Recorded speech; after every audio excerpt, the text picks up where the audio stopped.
Estamos ao vivo, minha gente, para mais um IraCast, o meu, o seu, o nosso IraCast. E o IraCast sempre muito bem acompanhado. E hoje, para contar uma história sensacional, incrível, de superação e muito mais, eu tenho o prazer de anunciar para vocês Viviane Palma, minha amiga, minha convidada. Gente, esse podcast vai dar o que falar, né, Vivi? Oh, aqui tem história, né? Aqui tem transbordo, gratidão pelo convite.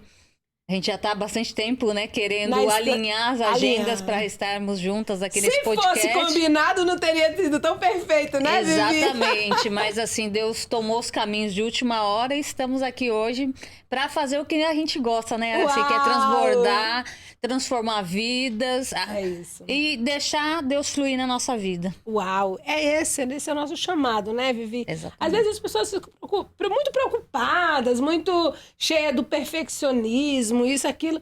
E é tão leve viver. É natural. É tão leve as coisas acontecerem. Você só tem que deixar fluir. Né? O rio, eu falo né? assim, é muito engraçado, né? Quando a gente fala assim, é só deixar fluir o rio. Mas quando a gente pensa nisso, né? As pessoas olham assim, é só deixar fluir o rio. Mas o que é isso? É só deixar acontecer. É só deixar acontecer. Na linguagem, né? Hoje, né? Do mundo atual. Deixar acontecer. Da forma que aquilo não venha como um peso. Porque do momento que as coisas começam a ficar pesado para você, já não é mais natural, né? Deus, ele nos fez para viver uma vida feliz, leve. Então, tudo que for muito pesado não faz parte de você. Não faz parte do seu da carga que ele te deu, porque ele diz, olha, o meu fardo é leve, o meu jugo é suave. Então, Deus, ele quer que a gente viva realmente numa vida plena. E assim, entendendo também que a gente tem as nossas adversidades. Com certeza. Tem dificuldades, a gente tem que... Algumas coisas que a gente tem que lidar. A gente tem um momento de alto, um momento de baixo. Mas não pode ter aquele momento que você está sempre pesado, tá sempre tudo muito difícil, sempre, ai, como para mim nada dá certo. Se você vive assim, você não tá deixando o fluir de Deus na sua vida, porque as coisas de Deus é natural, é leve, é gostoso. Você tem um problema, mas você sabe que você tem um Deus vivo, que se você orar, conversar com ele, pedir... Ele vai falar, não, filho, eu tô contigo, vai dar tudo certo, é só o meu tempo. Na verdade, é o senoide, né, Vivi? Uma hora as coisas, elas são assim. Se for tudo muito na linha reta, tem alguma coisa errada. E se for tudo muito no alto, também tá errado. Se for muito no baixo, então tem que estar no alto, no baixo, no reto. Ai, amiga, você tá muito chique, senoide, né? Quem te viu há um ano atrás e quem te vê, né?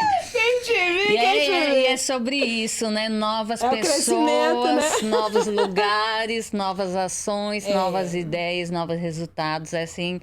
Eu mostrei uma foto minha esses dias pros meninos, eu falei, dá uma olhada nisso aqui, se essa mulher aqui, meus filhos, não! E aí é muito louco, Vivi, porque eu coloco, tem roupas que eu colocava no passado e eles reprovam. Eles reprovam. Meu marido mesmo fala, não, vai tirar isso. O Isaac fala, não, mamãe, parece que você vai pra roça, você não vai dormir. É muito louco isso, eles não aceitam mais. E aí... Realmente estou vivendo um tempo muito bom, muito leve. E você que tem me acompanhado aí há um ano, fez um ano agora, né, que nós estamos aqui. Exatamente, né? Foi dia 28.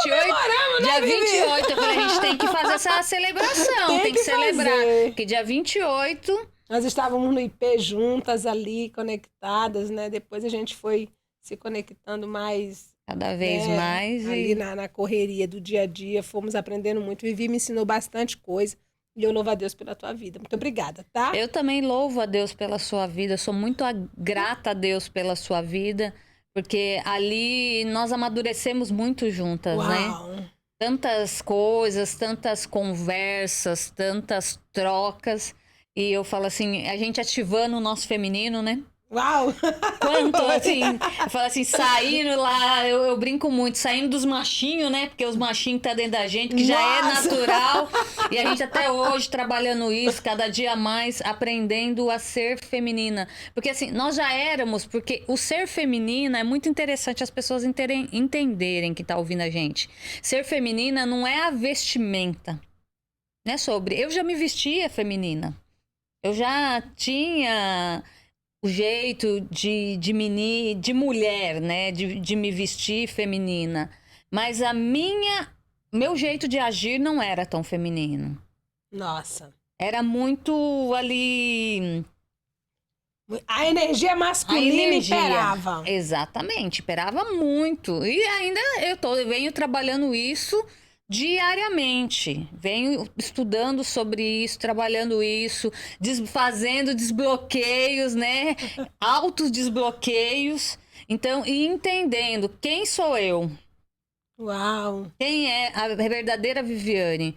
Porque eu nasci limpinha. E daí foram colocando coisas em mim que não faziam parte de mim e eu fui acreditando Uau. naquilo tudo. E eu vivi muito uma briga interna, porque eu queria ser feminina, mas eu não podia ser feminina. Nossa. Porque se eu fosse feminina, os homens iam fazer o quê comigo? Meu Deus. Então, as brigas, sabe, interna. Ah, eu quero ter liberdade, mas eu quero ser casada. Uau. Eu quero ter família, eu quero ter filhos, mas ter esse compromisso é muito pesado.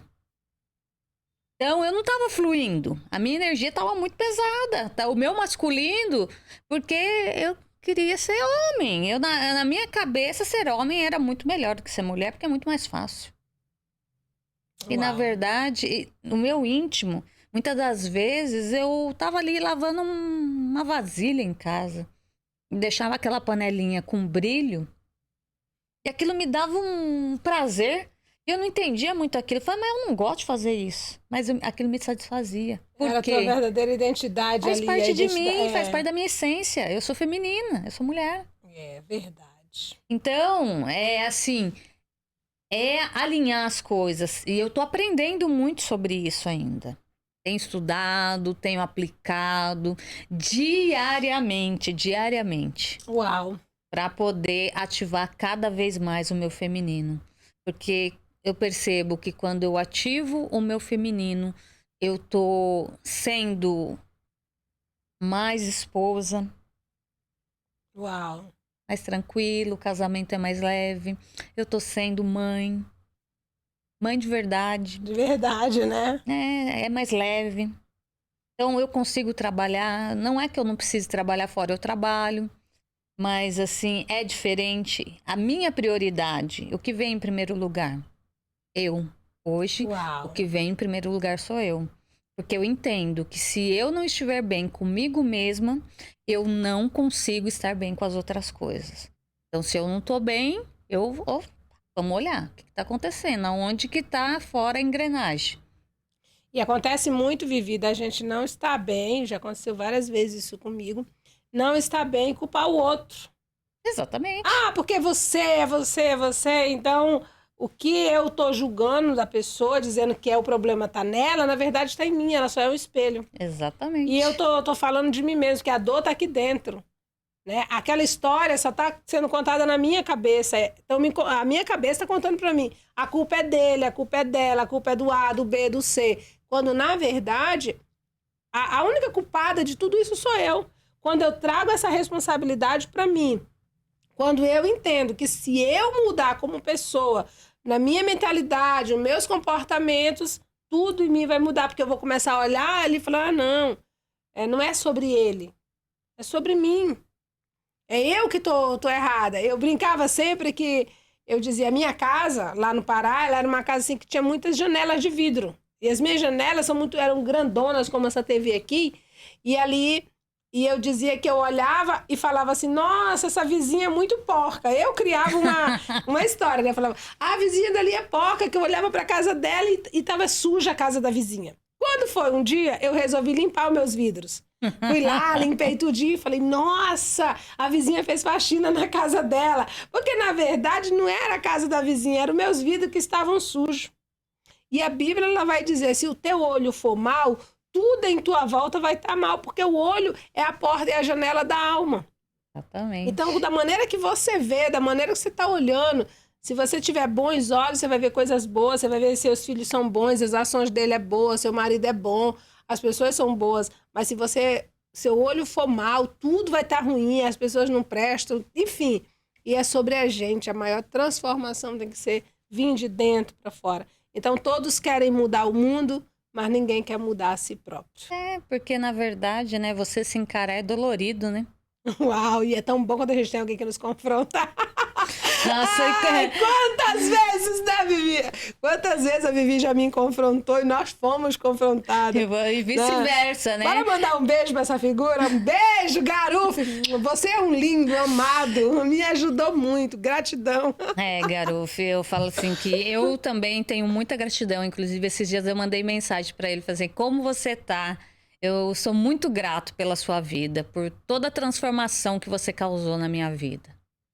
Porque, assim, foi um momento de muito desbloqueio. Ali só resistia quem era forte. Exatamente. Só E eu sempre falava, águas tranquilas não fazem bons marinheiros. Águas tranquilas. E, na verdade, quem estava no propósito, né, Iraci? É. A gente teve uma equipe muito alinhada. Ali a gente viu muito Deus operando. Então, hoje eu falo, quando as pessoas falam do Pablo, criticam o Pablo, me chamam de Pablete. Eu falei, pra mim é um elogio, sabe? É um elogio. Pode me chamar de Pablete o quanto for, não tô nem aí. Eu defendo ele mesmo, porque a transformação que através dele foi gerada na minha vida... Não tem preço, não tem preço. Então, o Garuf foi um instrumento, outro instrumento, que veio através do Pablo. Então, eles são pessoas que ajudaram na minha transformação, na minha mudança, na minha visão. Eu encarar o meu espelho, encarar as minhas dores. Uau! Entendeu? Você me ajudou nisso. A nossa equipe... Os meninos que trabalhavam com a gente. Então, a gente olhava para muita coisa ali e a gente nem entendia muita coisa. E muitas coisas geravam até dor. Às vezes, a gente gerava dor, desconforto, e a gente não entendia. Mas o que Deus fez com a gente lá? É um aprendizado. Foi surreal. Assim, foram 6 meses de muita transformação, de muito sentir Deus. Como a gente cresceu, né, Vivi? Como a gente cresceu ali. E as pessoas perguntam pra mim, falam assim, Viviane, quando você foi lá pro método IP, o que o Pablo fala de Deus? Como que ele trabalha com isso? Filha, o que eu vi lá é o seguinte, casamento, o pessoal casando, que morava junto há 300 anos, gente que... Homens que traíam a esposa, que tiveram que falar na frente, dizer e tal. Isso. Falar, eu traí, eu fui isso. Casamento Restaurados. Homens que estavam separados, voltar com a esposa. Já pensou ou o cara mulheres... passar 15 anos separado e voltar? Quem que acredita com a no mesma negócio mulher? desse? Com a mesma mulher, hein? Nossa, gente. Casar de novo com a mesma. Casar de novo com a mesma. Então, a gente... pessoas... perdoarem a Deus. É um negócio forte da gente falar isso aqui, né? Mas a gente não entende o tanto que as pessoas estão brigadas com Deus por conta de um Deus que foi mostrado para ela de forma errada. Quantas pessoas estão brigadas com Deus porque foi mostrado para ela que é um Deus vingativo, é um Deus punitivo. Muita coisa mesmo. Então, tudo isso que a gente viu e vivenciou lá, assim, as pessoas vêm, a grande maioria, pelo dinheiro. Outras muito pelo vazio. Uhum. E ali elas vão entendendo. Eu falei, muitas também não tiveram acesso ao IP. Porque às vezes não tinha o dinheiro para poder fazer o investimento. Mas a gente falando ali no dia a dia com aquelas pessoas, a gente se sentia fonte na vida dela, instrumento na vida delas. E a gente sentia elas falando pra gente, nossa, eu precisava ouvir isso. Uau. Quantas vezes nós ouvimos isso na Iraci? Era. Quantas vezes? Então, Passa um filme na cabeça da gente, né? assim, esses dias eu tava vendo umas fotos até de um dia que a Caluz foi lá, que ela tava Fez a passando por lá. votação, né? E é que ela passou por lá, a primeira vez que ela foi. E ele veio, por acaso eu tava mexendo nas fotos do meu celular, veio, sabe, me bateu aquele... Uma lembrança, Eu falo assim, aquele déjà vu, né? Tipo, nossa, que momento bom. Então, aquele momento que se você traz na memória, te traz uma sensação boa. Uau. Então, a gente tem muito disso que a gente viveu junto, né? Olha, quantos almoços que a gente sentou ali para conversar e afinar, né? Eu falo os nossos instrumentos, né? A gente tá aqui hoje nesse Uau. momento. Porque a gente tava lá sentindo as nossas dores, as nossas dificuldades, as nossas inseguranças, os nossos medos. E a gente foi encarando tudo com medo mesmo. Uau. E foi bom, né? É isso, gente! Nossa, a Vivi falando agora aqui, eu fico lembrando e realmente passa como um filme. Mas, Vivi, vamos fazer aqui um recomeço agora, porque hoje eu estou aqui diante de uma mulher totalmente curada, né? Da Viviane que eu conheci no passado. Hoje você é uma mulher mais posicionada, não que você não fosse, mas percebe-se que hoje você está mais firme, mais centrada, mais forte do que antes.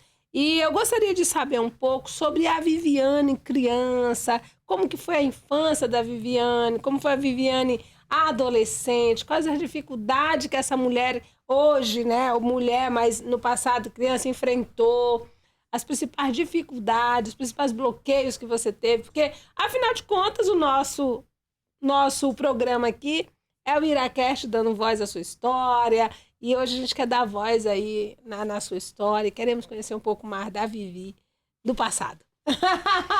Então, eu sou filha, né? Em casa nós somos 4 filhos. Eu sou a mais velha de 4. A minha irmã caçula é 14 anos mais nova que eu. Uau! Então, eu tenho uma irmã que é 4 anos abaixo que eu, e o meu irmão 6 anos de diferença para mim, e tem essa irmã de 14 anos. E a minha mãe casou, ela estava grávida de mim, e aí eles moravam numa cidade chamada Manduri. Quando eles se casaram, meu pai acho que já estava trabalhando num lugar que chamava Sobar, que fica em Agudos. Aqui em São Paulo. É, aqui no estado de São Paulo. É interior de São Paulo. Manduri dá 300 quilômetros daqui, é onde a minha mãe mora hoje. E a minha mãe, eles moravam no sítio, né? Que é num bairro lá, onde está toda a família. E as famílias dos meus pais, eles eram conhecidas. E a família do meu pai era, assim, uma família que tinha mais condição do que a família da minha mãe. A família do meu pai, eles eram brancos, meu avô é brancão, tipo italiano, dos olhos azuis, a minha avó portuguesa. Eita! Então, deu uma mistura boa, né? E o meu avô materno, ele é negro, e a minha avó era bem branquinha, do cabelinho liso, que nem parava a presilha. Nó! Então, deu uma mistura aí. Então, o meu pai já começou aí. Vou contar pela história do meu pai. Então, as dores do meu pai que veio impactando na minha vida. O meu pai era uma pessoa que provavelmente ele tinha algumas questões. Porque quando a minha mãe foi casar com meu pai, o meu avô falou para ela, não casa, porque ele não gosta de trabalhar. Uau. Era adolescente, né? Meu pai devia ter, acho que minha mãe tinha 18, meu pai devia ter uns 20, eu acredito. Não tinha muito compromisso com as coisas. Tinha uma... A mãe era mais velha? Mais nova. Ah, tá. Mas, assim, a situação dele era uma situação financeira mais... A minha avó tinha uma cabeça mais próspera, entendeu? Acho que, financeiramente, a vida deles não era tão diferente. Mas sobre posicionamento, nome, né? Que o povo utilizava muito nome, né? É. Família Palma. Entendeu? Isso. Então, eu vejo que a família Palma é uma família com nome muito forte. Tanto é que, por exemplo, os meus filhos, você pergunta o nome deles, é Rafaela Palma e João Gabriel Palma. E eu falo para eles, não, vocês são Silva, é Palma Silva. E na escola, acaba sempre puxando Palma, porque é um nome forte. Então veio essa questão, aí ele falou para ela, não casa não, porque ele não gosta de trabalhar, você vai sofrer. E o meu pai era um homem muito bonito e muito namorador. Uau! E minha mãe olhou e falou assim, não, ele é meu. E minha mãe também era muito bonita. Então, não, ele já é meu. Tem essa. Ela determinou que ele ia ser dele, já visualizou e começaram a namorar. E ele era amigo do irmão mais velho da minha mãe. Então, ele sempre estava na casa da minha mãe. Uau! E nisso, acho que ela engravidou. Acho que eles já estavam com o casamento marcado. E daí casaram. E daí meu pai já trabalhava nesse lugar, que era numa outra cidade, que deve dar uns 150 quilômetros da onde estava. E meu pai bebia, mas até então socialmente. A partir do momento do casamento, acho que talvez por conta das circunstâncias, aí a coisa começou a desandar mesmo. Meu Deus! E daí foi ficando uma situação cada vez pior. E meu pai se tornou uma pessoa alcoólatra. E aí, com 1 ano de idade, eles vieram para Osasco. E daí meu pai abriu um bar e ele tinha um bar. E quando foi um dia, e meu pai sempre foi uma pessoa muito explosiva, sabe? Tipo, de não levar desaforo para casa. Ele é uma pessoa muito tranquila, mas não pisa no calo dele, sabe? E daí a minha mãe conta, isso depois de anos a gente sabendo, que um dia entrou uma pessoa no bar e eles tiveram um desentendimento e essa mulher falou que ia fazer um trabalho para ele morrer bebendo. Uau! E a partir desse dia, a minha mãe disse que daí o negócio desandou de vez. Meu Deus! Daí meu pai, ele não bebia muito, Iraci. Assim, a lembrança que eu tenho, ele bebia, era um golinho. Era isso aqui, ele catava lá a pinguinha dele. Bebeu. Não demorava muito. A sensação é que ele tava com o capeta no corpo. Era um negócio horrível. Deus. Ele se transformava. Aquela pessoa amável, sabe? Ele ficava agressivo. Tudo ele via, sabe? Tudo incomodava ele. Ele ficava cutucando. E, sabe? Ficava uma pessoa desagradável de estar perto. Ninguém queria estar perto dele. Então, eu cresci ali. Nessa fase aí, veio pra cá. Eu tinha 1 aninho, daí a gente ficou, eu vendo isso. E a minha mãe não contou nada pra ninguém, ela viveu tudo isso sozinha. E ela foi vivendo essa situação, e foi. Até que um dia nós fomos viajar pro interior, e quando a gente voltou, a casa tinha sido roubada, eles levaram tudo que tinha na casa.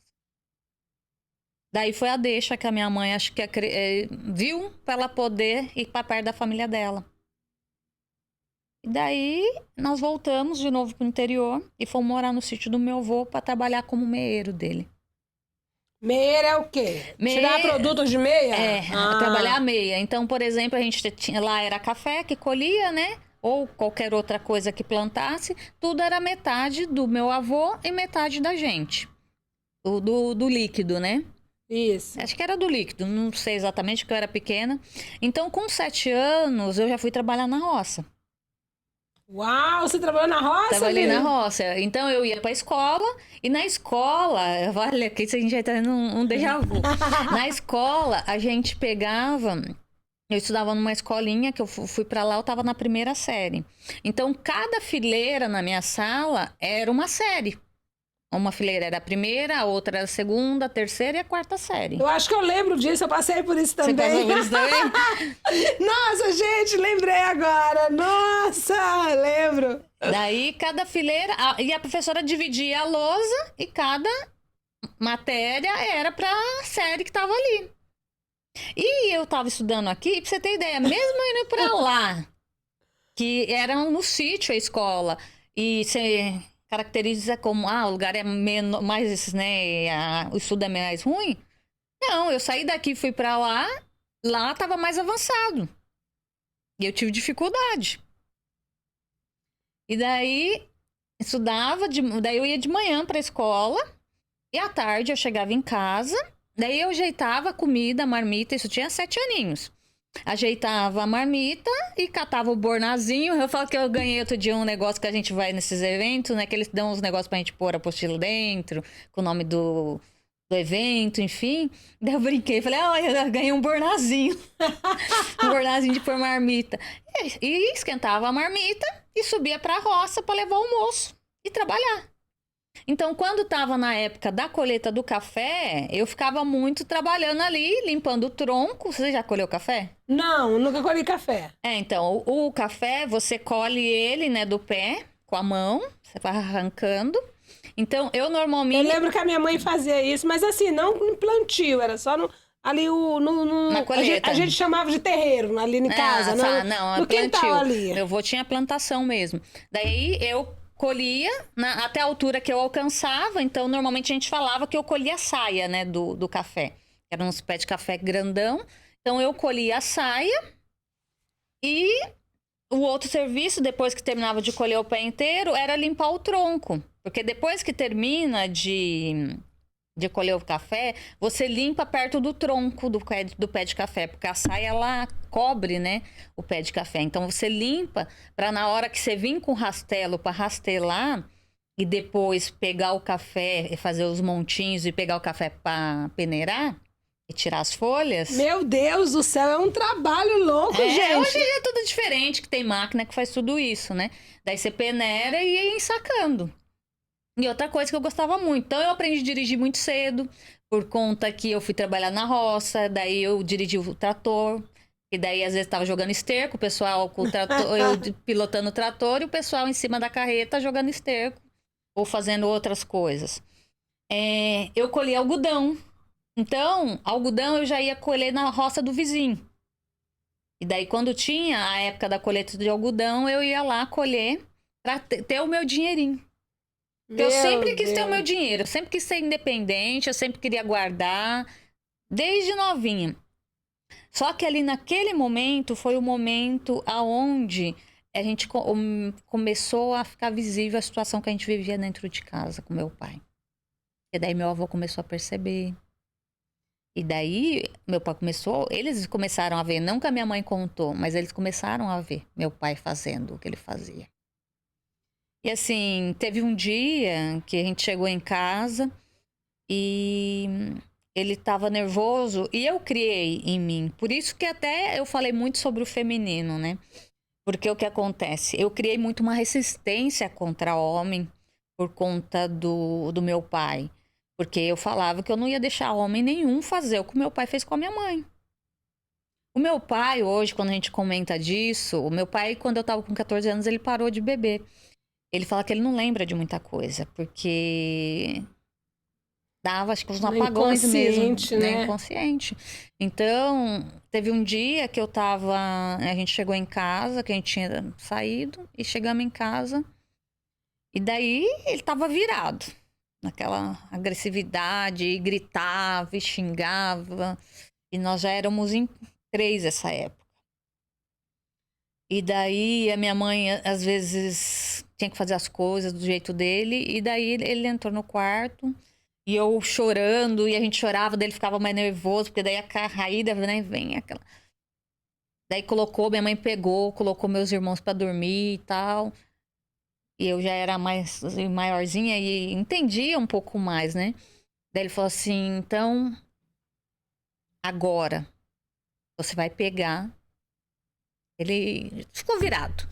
E daí tinha um fio que descia a lâmpada na ponta. Eu não sei se você já teve isso na sua casa, que antigamente era assim, tinha um fiozão e a luminária não tinha, né? Era a lâmpada na ponta. E do nada, naquela tribulação, naquela guerra, ele catou aquele fio, arrancou e tacou na parede e caiu os cacos em cima da minha cama.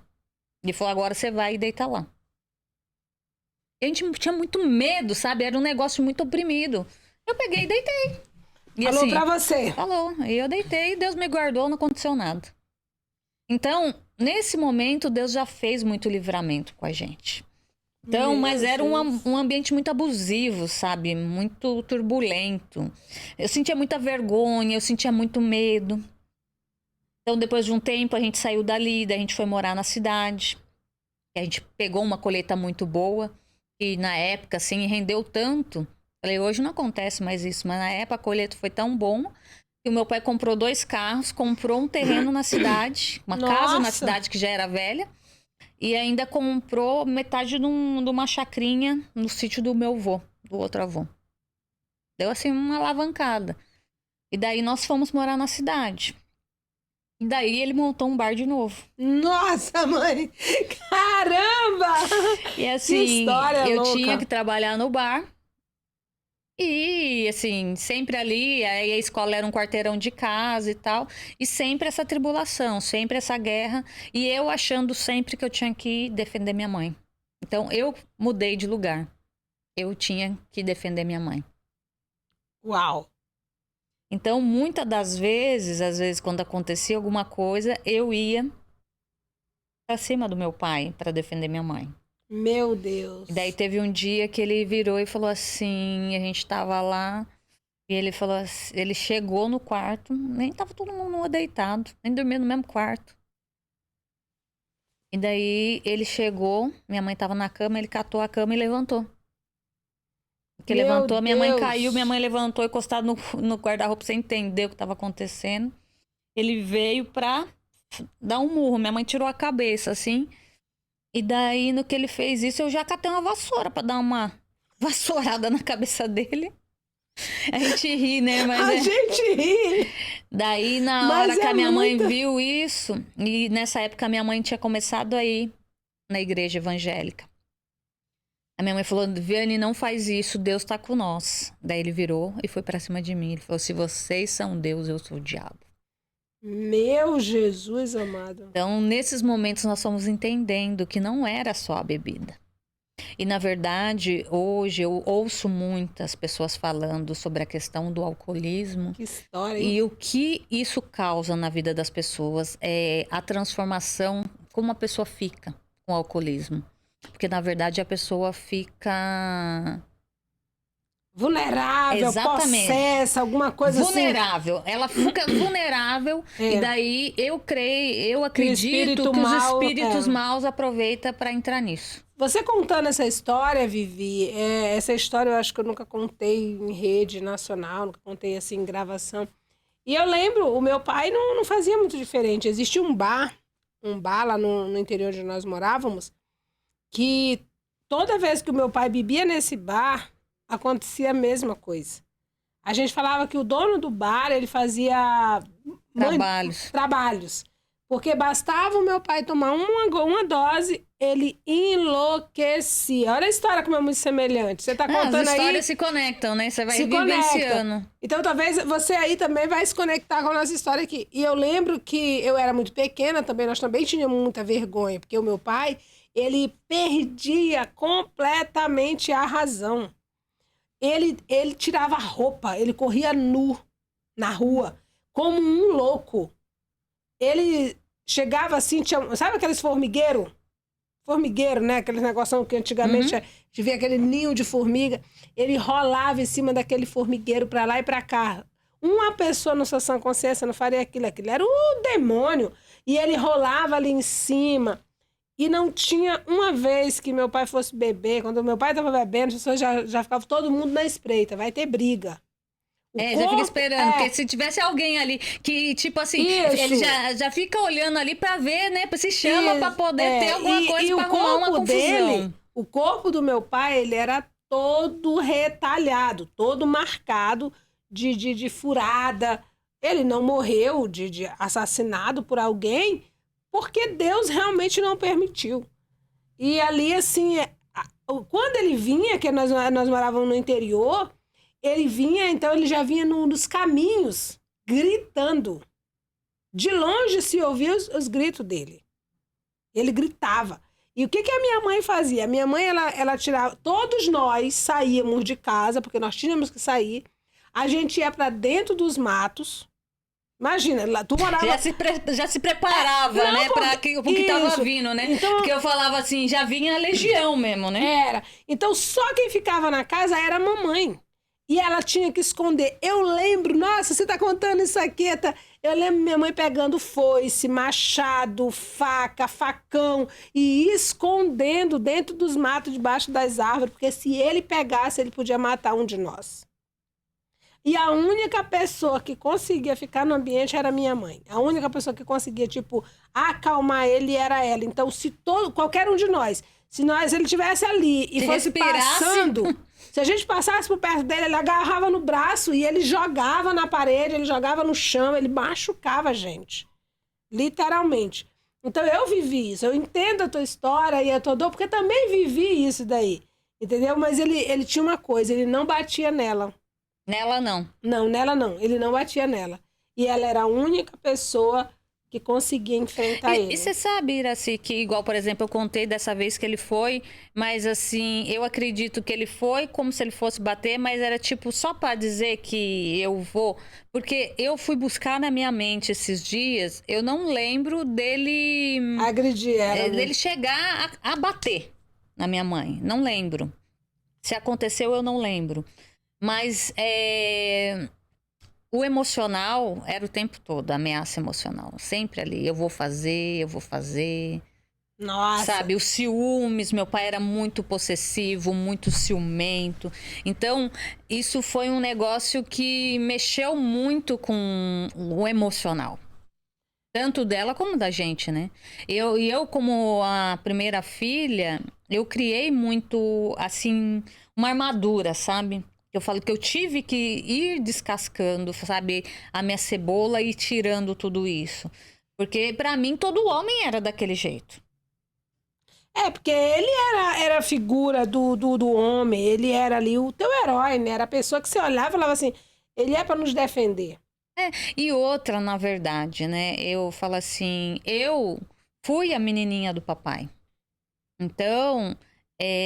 tipo, a minha mãe, por exemplo, conta, eu não lembro disso, mas a minha mãe conta que nem deixar as pessoas me pegar, ela podia. Eu era uma bonequinha, e assim, a minha mãe brincava de boneca comigo, porque eu era uma criança muito bonita, com cabelinho loirinho, com os cachinhos na ponta, uma criança... alegre, a Rafa reflete muito isso, né? Daquela criança onde chega, chama atenção. Porque é uma criança que... Porque eu falo que tem criança que às vezes não é tão bonita fisicamente você olhando. Mas a criança é tão simpática que ela se torna bonita. Uhum. E eu tinha as duas coisas. Eu tinha a beleza e a simpatia. Então, aonde eu chegava, eu contagiava. E assim, até disso meu pai tinha ciúmes. E a minha mãe conta também que era ciúmes dela, né? Também. E minha mãe era uma mulher muito bonita, até hoje, né? Então, uma mulher com o corpo todo torneado, descendente de negro, né? Então, era um mulherão. Mulherão. E ele 19 anos, quando ela me teve, você imagina. Então, e a minha mãe veio também de uma estrutura, porque o que acontece? A minha mãe, elas são em 8 mulheres e 2 homens. E a família da minha mãe, todas elas trabalharam na roça. Então, foi elas que ajudaram o meu avô a construir o patrimônio dele. O patrimônio, né? O patrimônio dele foi elas que ajudaram, os filhos, né? Mas, então, ela sempre foi mais de cuidar da parte da produção. Daí, fim de semana, elas faziam faxina na casa de todo mundo. Mas a minha avó não trabalhava fora, minha avó ficava em casa e cozinhava. E daí os filhos mais velhos lavavam roupa, e daí eles iam fazendo as coisas no final de semana. Mas elas já iam pra lida. No caso da família do meu pai, não. Os homens iam pra lida e as mulheres ficavam em casa pra aprender a ser mulher. É, muito isso. Então, as mulheres do lado do meu pai, elas são mais femininas. São mulheres que gostam de cozinhar e cozinham, assim, super bem.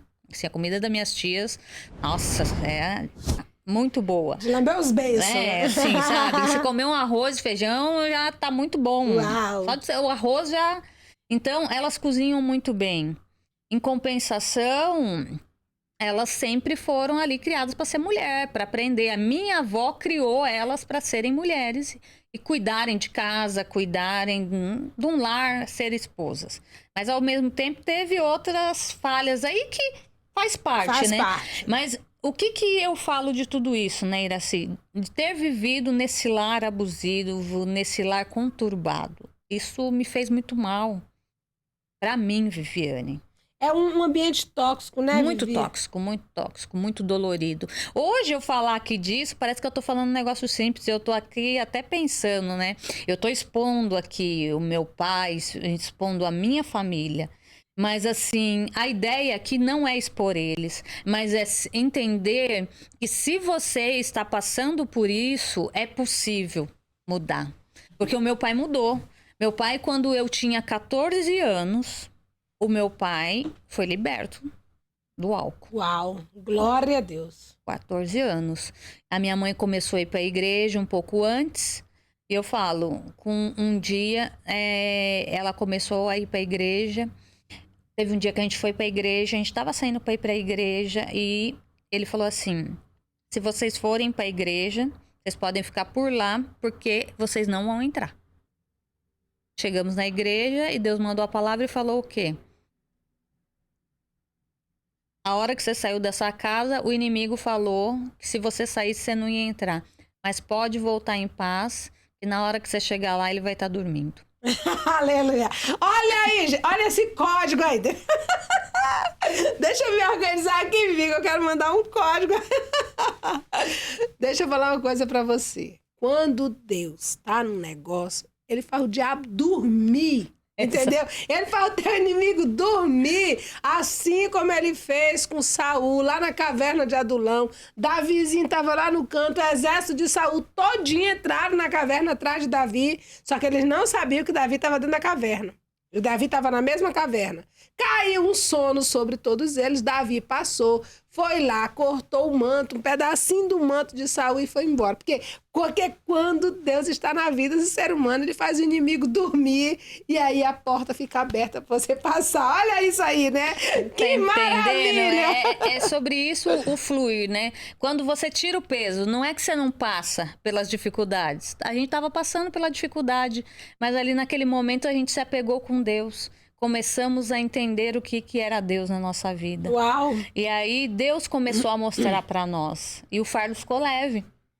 Então, se tiver uma mulher com um marido alcoólatra, com um filho alcoólatra aí, com drogas, com né? droga, Deus ele pode transformar, restaurar. E essa foi com certeza a porta de escape para tua mãe, né? Sim, para nós, para nossa família, porque assim, a minha mãe, eu falava muito para ela, falei: "Mãe, separa, pelo amor de Deus, a gente não vive essa vida". E a minha mãe, ela fala muito para nós hoje, ela falou assim: "Eu não queria separar, porque eu tinha 4 filhos e mulher separada não era legal. E o que ia ser de vocês se eu tivesse separado?" Deus. Então, de certa forma, em alguns momentos eu culpei a minha mãe. Porque eu falava assim, o que ia ser de nós? A gente ia ter uma vida mais tranquila, eu pensava. Porque você tá num ambiente desse abusivo, não é brincadeira. Não. Mas, ao mesmo tempo, ela sempre foi uma mulher de fé. Porque ela veio, né? Tanto a minha avó materna como a minha avó paterna eram já evangélicas. Então, sempre elas foram ensinadas, né, a buscar a Deus. Cada uma dentro da sua religião. E do que aprendeu. Mas ela sempre estava ali. Casamento é para a vida inteira. Vai ter que aguentar, vai ter que dar conta. Uau! E eu, na minha cabeça, falo, não. A minha mãe sempre foi muito apaixonada pelo meu pai. Ela sempre amou muito meu pai e ela não largou por causa disso. E daí você vai entendendo, né? Você vai amadurecendo, você vai ligando os pontos conforme... Eu falei, eu fui estudando, fazendo as minhas mentorias. Esses dias, né? Eu tô finalizando uma mentoria com a Ana Lucchini, né? Que era CEO do Pablo. Então, sobre feminino. E você vai entendendo muita coisa, sabe? Você vai ligando muita coisa. Você fala, meu Uau. Deus. E daí teve uma outra vez também, que nós estávamos numa oração, nessa época. Eu já estava, minha mãe estava numa oração E veio um irmão de São Paulo, nessa oração, Deus tomou esse irmão. E nessa oração, Deus tomou esse irmão, ele não conhecia minha mãe, não sabia da nossa situação, não sabia de nada. E ele falou assim, Deus manda te dizer, irmã, eu vou fazer uma transformação na sua vida. Eu vou transformar a sua vida, aquela pessoa da água pro vinho.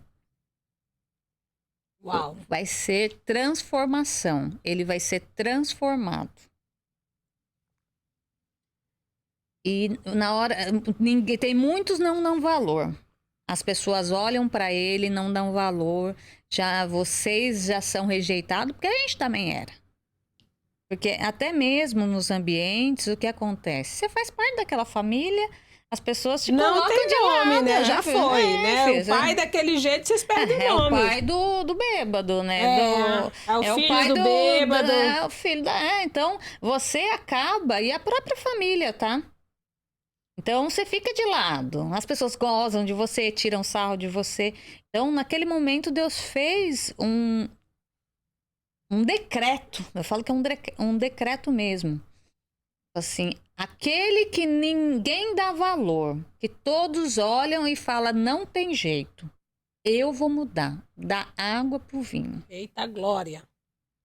E o meu pai, várias vezes, a gente tinha conversado com ele para ele entrar numa clínica para se tratar e tal. Ele não queria. Já tinha tido vezes da gente ter que entrar com... Minha mãe abriu o BO por situações que meu avô fez ela abrir por conta... Ele ficou dias fora de casa, não podia chegar em casa, mas não resolveu nada, ficava uns dias bons e voltava. E depois dessa oração, um tio meu chegou nele e foi conversar com ele. Falou, Dico, você tem sua família é linda, você tem seus filhos. Vamos cuidar da sua família, né? Vamos cuidar de você para você poder cuidar da sua família. Porque meu pai não trabalhava. Porque a pessoa assim não tem condição de trabalhar. Ele não é uma pessoa que tem estabilidade. Não tem confiança. Ele estava devendo para as pessoas, a gente não sabia.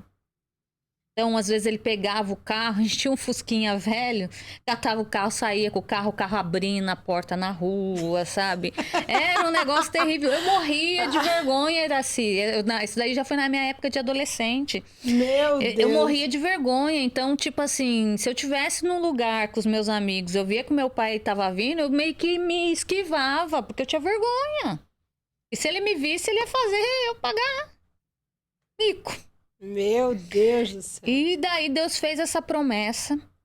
E daí esse meu tio conversou com ele. E nessa conversa, ele aceitou ir para uma clínica se tratar.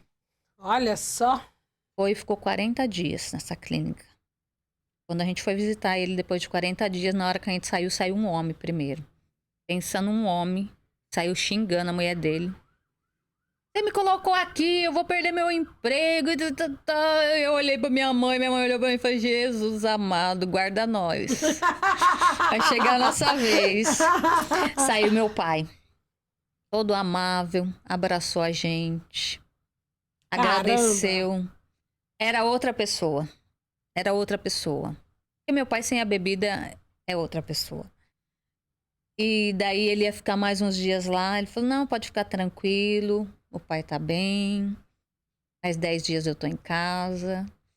E vai ser tudo diferente dessa vez. Uau, que bênção. E daí ele voltou pra casa e a gente sempre fica naquele receio, né? Com aquele medo, vai recair, né? Vai recair. Porque quantas pessoas que já foram pra clínica e não conseguiram? E da cidade lá na época, foram 3 pessoas. Foi ele mais 2 pessoas. Só ele não recaiu. O restante recaiu.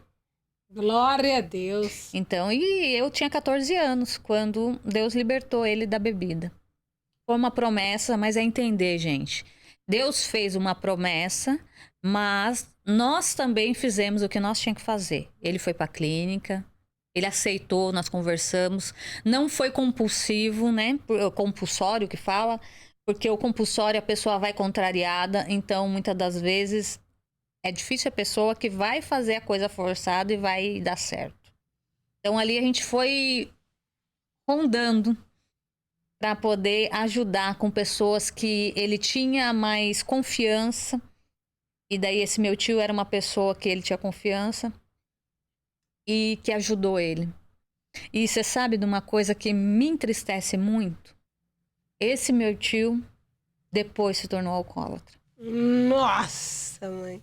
E praticamente Caramba, o Vivi. alcoolismo destruiu a vida dele. Salvou o teu pai e foi destruído. E um dia eu fui lá, falei, tio, o senhor foi a pessoa que mudou a vida do meu pai, ajudou a mudar a vida do meu pai. Claro que foi Deus, mas o senhor foi instrumento. E o senhor hoje nessa situação, mas ele entrou numa situação que ele ajudou, foi o instrumento do meu pai, mas ele não conseguiu. Nessa época que ele ajudou meu pai, ele não era alcoólatra. Meu Mas aí Deus. começou nesse negócio, então, gente, toma cuidado.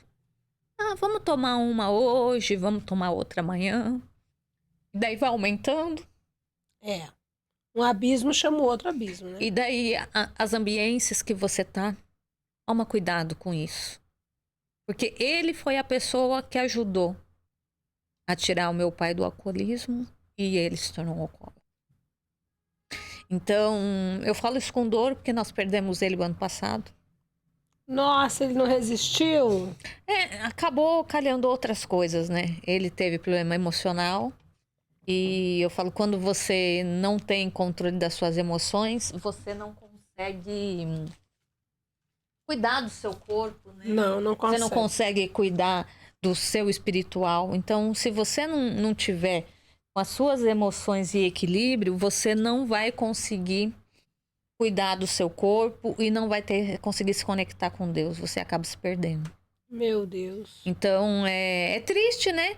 Mas, Muito assim, triste. é também aqui um caminho pra gente falar pra vocês. Cuidado com a bebida. Cuidado. Ah, toma só um pouquinho, é só hoje. Esse só hoje vira só amanhã e só depois da manhã. Cuidado com os ambientes. Cuidado com os lugares que você frequenta, com as pessoas que você convive. Porque isso pode mudar a tua vida e mudar a vida de toda uma família. Meu Deus. Então, hoje meu pai é uma pessoa maravilhosa, não bebe mais. É assim, pra você ter ideia, às vezes, né, a gente tá lá em família e às vezes tem alguma festinha, alguma coisa, ele chega até preparar caipirinha lá pro pessoal, essas coisas. Mas pra ele não tem. Não Ele faz foi sentido. curado, Já né? faz, né? Eu tô com 47 anos, eu nem sei quanto tempo faz que ele parou de beber. 47, ela tinha 14. Vai dar 24, 34, 44, 33 anos. 33 anos. Uau. Então, ele é uma pessoa maravilhosa, ele é um pai maravilhoso, ele me ajudou muito. Por exemplo, quando eu me casei, ele veio me ajudar a construir a minha casa. Ele vinha. Eu, por conta das vivências que nós tivemos, às vezes eu era muito reativa com ele, falei coisas, magoei ele em coisas que ele não merecia. E já teve, tipo assim... Ele era uma vítima, né, Vivi? Exatamente. Tanto ele quanto o meu pai, a gente olha assim para esses homens, eles eram vítima de tudo isso. E eu falo para as pessoas que Deus, o inimigo, ele veio só matar, roubar e destruir. Exatamente. Então a pessoa, ela dá lugar, ela vai, ela não tem um equilíbrio emocional e ela vai nessas coisas, daqui a pouco elas estão completamente destruídas, sendo usadas mesmo pela força do mal para afrontar. O inimigo, ele quer destruir o ser humano. Então, como é que ele vai destruir o ser humano se ele precisa de um corpo para ele habitar aqui nessa Exatamente. terra? Ele precisa de um corpo para fazer, porque o espírito não consegue, mas o corpo. Então, ele usa quem? Quem está mais aberto. Né? Quem dá lugar. E o couro, e o que tá dentro do corpo? O espírito, né? Mas Só que antes do aí- espírito. A alma, A alma. E o que tá dentro da alma? o nosso consciente. As emoções. Dessas emoções. A alma é a sede das emoções. Então, a gente precisa ir. Então, o inimigo, ele usa dessa forma. E eu sei que tem muita gente, esse assunto aqui, a Vivi perguntou, e assim, vamos falar sobre o quê? Não sei. A gente nunca sabe, nós temos um projeto, né? Mas aqui, como vocês veem, eu não tenho um caderno, não tenho nada, e as coisas elas vão fluindo. Por quê? Porque antes da gente começar esse programa, a gente faz uma oração aqui para que Deus venha nos direcionar para que a sua vida seja transformada, seja impactada através do que nós estamos fazendo aqui. A gente não veio aqui bater papo ou passar uma hora aqui, não. Nós viemos aqui. Ela falou agora há pouco, eu estou aqui expondo uma situação da minha família, meu pai, minha mãe. Mas, na verdade, não é expor. É contar algo para esse algo transformar a sua vida.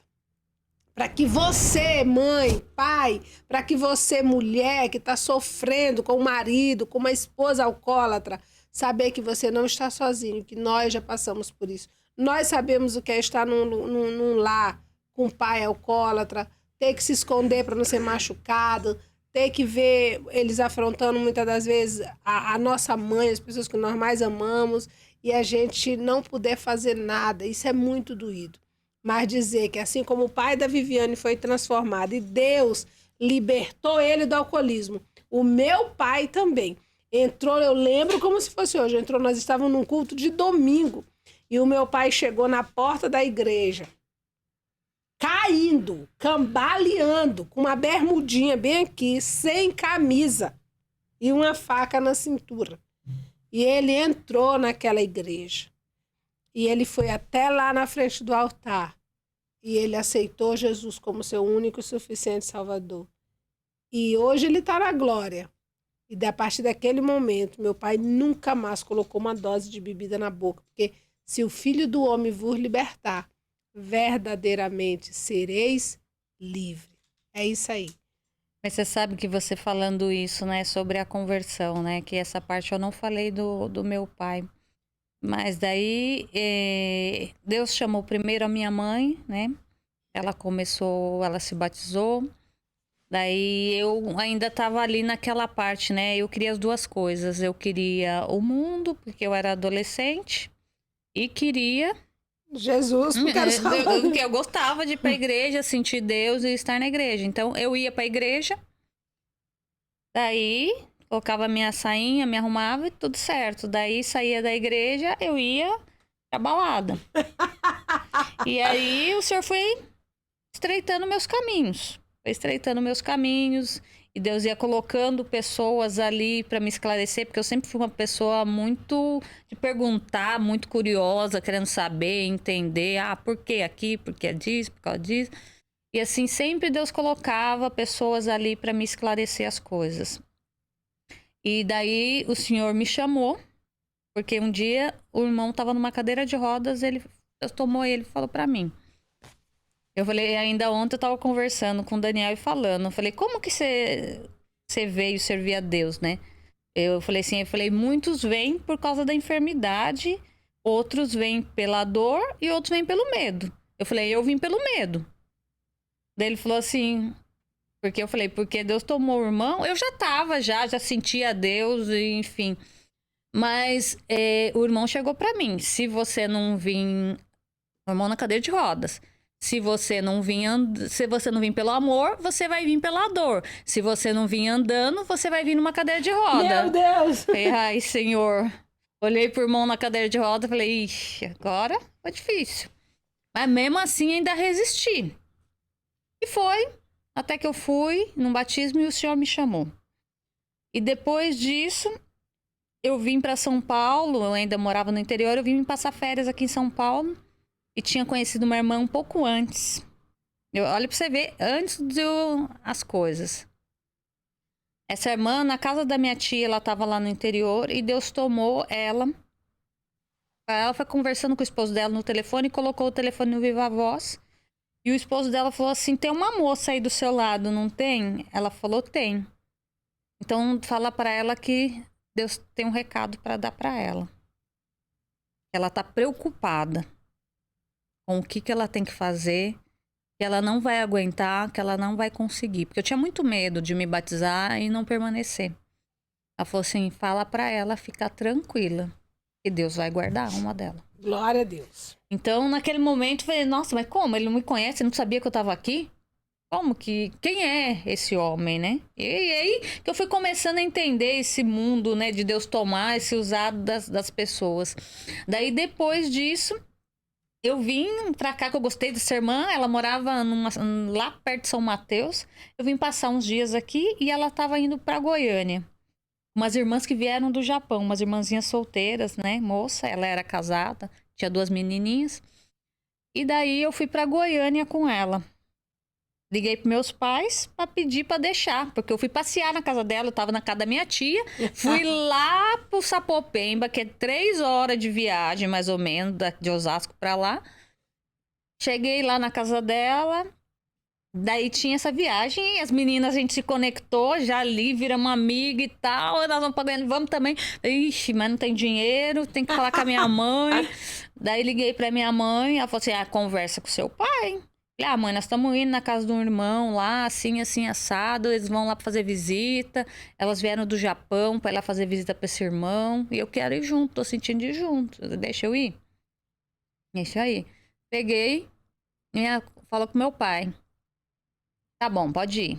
Fomos, chegou lá, eu fiquei uns dias. Daí a irmã, ela ia voltar e as meninas iam ficar. E daí eu me conectei com o pessoal da casa lá, que também tinha mais 3 jovens.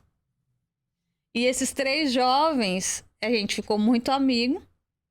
E daí fica aqui. Daí os pais da casa, não, fica aqui com elas, vai embora quando elas forem. Aí vamos ligar pros meus pais de novo pra pedir. Daí a Viviane pede pro seu pai, porque agora você já tá querendo demais, né? Você foi com a irmã fulana, agora você não quer voltar? Daí meu pai, não, tá bom, deixou ficar. E meu pai não era de deixar. Fiquei lá, daí voltei tudo, e lá, nossa, orava. Nossa função lá era fazer visita, oração, e a gente se divertia, ia em parque também, a gente fazia de tudo um pouco, porque era só jovem. E para mim aquilo era uma realidade diferente do que eu tinha vivido até então. Eu não conhecia aquilo, eu não conhecia Deus daquela forma. Então ali Deus visitou muito, foi muito gostoso. Então nós cantava hino e nós louvava a Deus e nós orava e nós gravamos para vir embora uma mensagem para cada um de despedida, porque elas iam voltar pro Japão, eu ia pro interior, eles iam ficar lá em Goiânia. E daí eu voltei e quando foi um dia, meu pai foi viajar com muita dificuldade para Sorocaba com uns irmãos. Era esse meu tio, a esposa dele e a minha mãe, convencendo que eles iam pra casa de uns irmãos. E meu pai não queria ir, porque ia pra casa dos crentes. Aí eu falei, leva a gravação que eu trouxe de Goiânia, que nós fizemos lá, que tem uns hinos, né, tem as despedidas. E Deus fez uma promessa pra mim na hora que eu fui sair de Goiânia. Mais uma, né?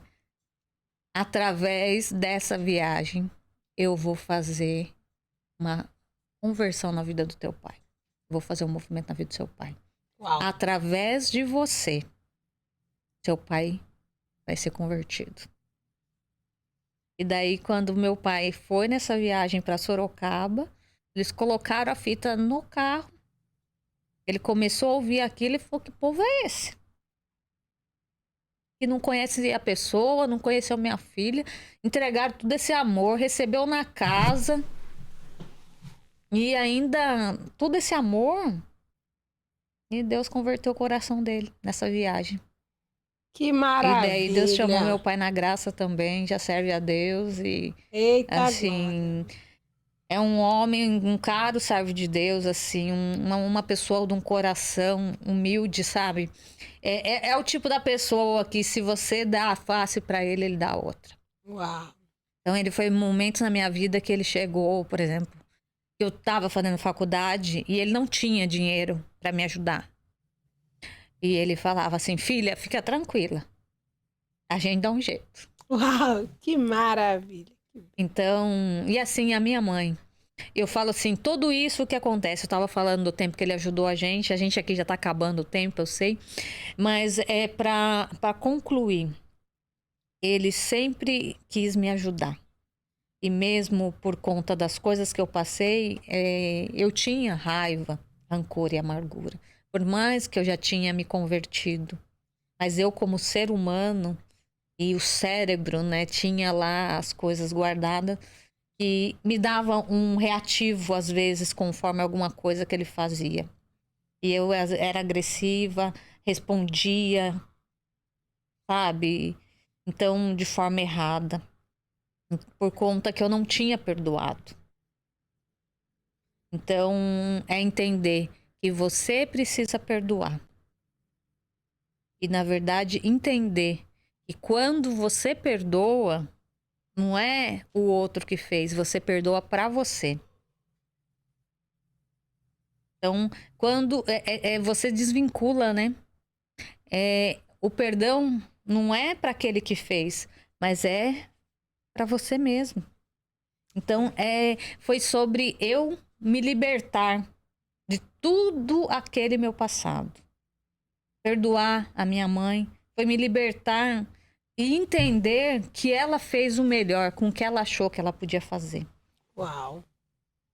Porque assim, será que realmente se ela tivesse separado a gente estaria na situação? Será que realmente a gente não teria também desbandado? Enfim, ela fez isso pensando no melhor por nós, Uau. pela família. Porque a base dela de família sempre foi muito enraizada. Uau. E mesmo com todas essas dificuldades, ela lutou pela família.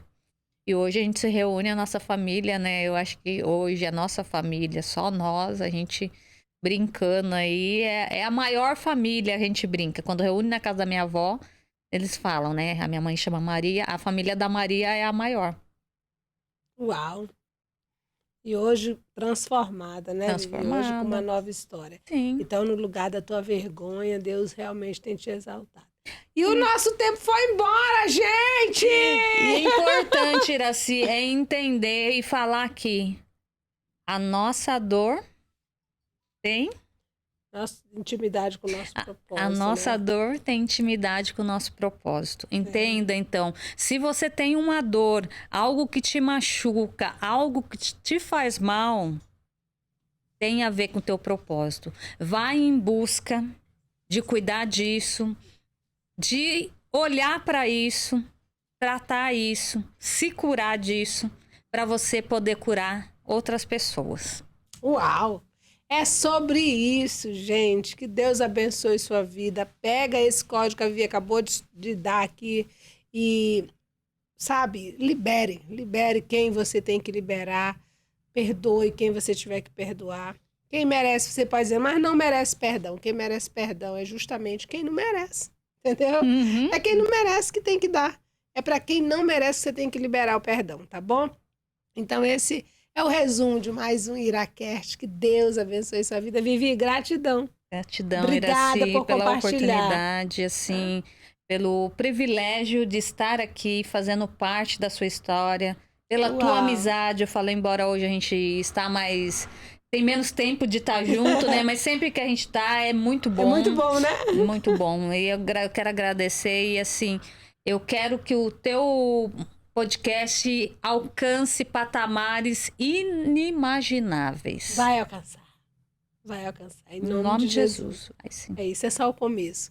Um beijo no coração, gente. Muito obrigada. E é sobre isso. Produção, chegamos ao final de mais um Iracast com as bênçãos do Senhor. Amém.